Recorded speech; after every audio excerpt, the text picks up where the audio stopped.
but it's also a reminder of the strength of our people and how we recovered from this action, how we made promises we have to keep. If we're the only person standing, if I were the only one here that was willing to do this, I would not care. Because right is right and wrong is wrong. And what happened there that everybody saw, and what we saw with Oklahoma, we have to stand against, even though it's like standing against a gale force wind. Even though the storm is painful, even though we may get ill, even though we may perish in the process. I don't think so. In fact, I know where I'm, this is not boasting. This is something I guess, one of my jobs has been traveling around the way I do around the country, and his too, to a certain degree. And each one of us has our own way of doing it. Is to try and bolster you people to make you understand we are stronger than our enemy. A handful of grandmothers and grandfathers, a bunch of children, and a few men my age, a little older or a little younger, kicked the snot out of an 80-man assault force that trained for 6 months to try and take a church and a home.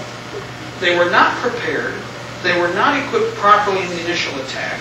They did have some warning, but not enough to do what effectively should have been done.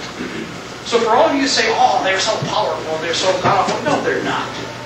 And here's the thing, moms and grandmas, you have a tremendous amount of power. You have children that are abroad in some cases. You have friends who have children in uniform. You affect those mothers first, and then those mothers pressure those children to do the right thing and to challenge the wrong thing when it's presented. Michael New is the best example. A little play, but a very important one because a parent's teaching made the difference. And that man stood up, and I'll tell you, he's a man. He's not a young boy. He's not a young man. That's a man because I know people who are colonels. I know people who are master sergeants. I know sergeant majors who do not have the intestinal fortitude that young man had to do what he did. Oh, my career. Oh, I'm going to lose money. Oh, my goodness. You realize one thing he does understand. His discharge follows him for the rest of his life. Now, here's the thing that gets me about this. And this is an example of where we have failed in some ways at different times. Why are we supporting or hiring people outside of our community? Why are we sponsoring or helping some of these boneheads outside our community? Michael New should have no problem getting a job despite his record. Not only that, but he should be able to do well for his family, and we should make sure of that. All of us, with our many hands, could support that one person. We have a family, the Bob Starr case, which are these scumbags in the ADL. I'll tell you what about you, Phil? They wrote this piece about Bob Starr. We know the story behind the Bob Starr case that took place before Atlanta, the thing down in Macon, Georgia, where they tried to claim that they were doing bombs and all this other nonsense. The Fed was caught on tape planting evidence. ABC, NBC, CBS, and CNN were all there in the courtroom and knew the tape existed. And the court would not allow the tape to be presented as evidence. Witnesses could be brought forward which were denied. The whole reason for it, in a way, here's the problem. Bob Starr and the other gentlemen are paying a price because they've had to stick this out, and they've stuck to their guns and they're fighting in court. In a way, despite the harm that's befallen them, they probably did us more good than anything else. Because had the scenario worked out the way it was supposed to, the government involvement with the Atlanta bombing would have triggered a series of events, and then they would have plugged in the Macon, Georgia situation after the bombing.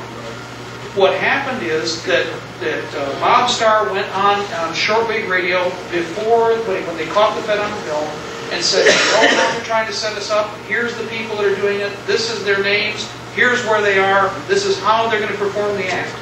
The next day they had to grab them because, and they were terrified of one thing, by the way, when they grabbed them. They wanted one thing and one thing only. They searched 4 or 5 different houses for that videotape. They didn't want guns. They didn't want powder. They didn't want uniforms. They desperately wanted that videotape. What does that tell you about the people that are in our government, if it's our government? There's the problem. And this story was available, all this information was available to every one of the major networks. Did you see any of this on national television? No. For obvious reasons, I think you can understand. But here's another tie-in. It is because of the Atlanta bombing and Flight 800 being shot down. Oops, I'm sorry, having a fuel motor problem. Right? Shot down by an Aegis missile. Yeah, shot down by it was a government accident or a government intent. Okay, but here's the thing. Let's go over their story. Because of the Atlanta bombing, which now they say wasn't the militia, and now they're not sure who it is, and they can't be sure how it was done, and they're not sure they're going to catch the person, and they may never find out who it was, etc., etc.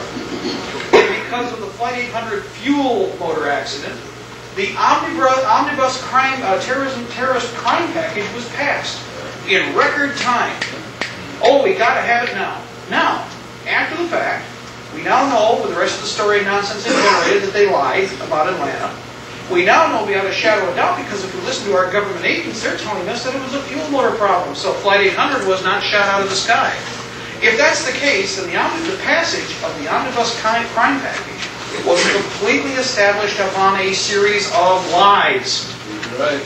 Which means, I am sure that even as we speak, our senators and representatives are rushing back to Congress to rescind the omnibus terrorist crime package because it's no longer needed, right?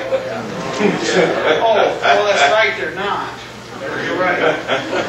I guess I was confused again. You see, because wouldn't that actually make sense if now they find out that they were wrong? Then of course they would rescind this right tag fire type legislation. Yeah, right. And I'm a Chinese jet pilot too. For that reason, we have to look askew or askance at what's going on right now. And again, Atlanta is the linchpin for what was the next series of events cascading towards Flight 800, which was out of the blue. It may not have been an intentional shoot down. It was in the wrong place, right time. Fate is the hunter. Like the old black and white movie, fate is the hunter. Plane in the wrong place, boom, he is taken out of the sky. Any excuse was good enough because the propaganda was generated through who? The press. They were told what to print by the government. Once it was plugged in, it was just like what took place just about the time of the Oklahoma bombing. Remember, 3 to 5 days before the Oklahoma bombing, all of the anti-terrorism legislation had already been primed to be in motion. It was queued so that it could be set in place 3 to 5 days after the Oklahoma bombing on the track and finished. Fortunately, a lot of people started to step back and look at the big picture and ask the right questions. But again, only because some of the Patriot movement, part of the Patriot movement, dug in their heels, turned and kicked them in the nose. And it was a great risk, and it was required. If we'd all done it, do you realize how much more damage we would have done? Check and see if the private body parts are still attached, and make sure you hang on to them so they don't fall off. Okay? And then turn around and just beat the snot out of them next time. Any action that takes place, we don't apologize for. You don't try and acquiesce. That is the first mistake. That's what they're hoping for. That's the first chink in a piece of homogeneous armor. That's the first break in a piece of plant. A little crack, and you start forcing water into it, a wooden wedge, and break. It doesn't take that much. A simple wooden wedge is all it is. Most of it is cut stone. I hope you understand that. First with a small crack, and then they break it open a little farther, put a dry piece of wood in there, and add water and make it smooth. And the rest is done with nature. Well, we can make sure we can avoid that. But all of the other things that were denied. I know we don't have as much time, but I still want to cover some. Start passing the thing around. And I'll tell you what, good. When it passes around, be fair, we'll take a look at them, and they're all one package. It's not the same pictures. Of course, there are no foreign troops in the United States. Wrong. Of course, these are not foreign troops in the United States. Well, they are at Fort Polk. It is the United States. And this time there's 21 different countries represented instead of 14. This is Cooperative Nugget 97. No press coverage on it whatsoever than this little CNN blurbs, you might recall. But what's interesting is my favorite, which we have on tape, of our illustrious commander of Cooperative Nugget, Major General Sheehan, who in a podium much like this stood and said, "It is because of operations like this that we can truly create a new world order." Not my words, his words, on tape. And not only that, but did we get these off something we taped? No. It was done by the Information Service for the Department of Defense, and it was on their tape. Their release, not ours. They were very proud of this. Of course, there is no such thing as a New World Order, except for the one he's talking about. But I still want to cover some, start passing the thing around. And I'll tell you what, good.